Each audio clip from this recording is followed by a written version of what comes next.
పలు బాధలు బాధను పొందును ప్రతివానికి రూపులొచ్చు అతనికి రూపులేదు ప్రతివానికి రూపులొచ్చు అతనికి రూపులేదు పదివేలలో మాకు ప్రభువు పరిహాసమును పదివేలలో మాకు ప్రభువు పరిహాసమును నిండినాడు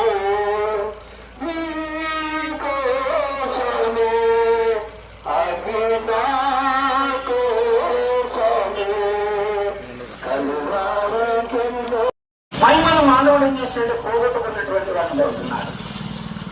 కనుకని ఆ రూపము ఆ మహిమను దేవుడు మానవునికి ఇస్తే వాటిని పోగొట్టుకున్నాడు. ఆ రూపం పోగొట్టుకుని మానవుడు వెళ్తే పాప రూపంలోకి వచ్చినాడు.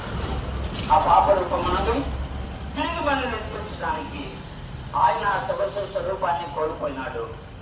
ఆయన కలువరి శిలువలో ఆ యొక్క రక్తదారులు ఆ శిలువలో ప్రేలాడుతూ ప్రతి వారి పాప పరిహారం కొరకై ప్రభు వారు మాట్లాడుతున్నాడు. అందుకే అంటున్నాడు ఆ యొక్క మరి మొదటి మానవుడు ఎప్పుడైతే దేవుని యొక్క సొగసు స్వరూపాన్ని కోల్పోతూ వచ్చినాడు. అయితే దేవుని రూపమే మానవునికి ఇచ్చినాడు. అందుకే మనం చెప్తా ఉంటాం వేదాల్లో నరుడే నారాయణుడు అంటాడు. అంటే నరుడు నరుడుగా చేయబడినాడంటే దేవాస దేవుడు మానవుడిగా భూమికి వచ్చినాడు.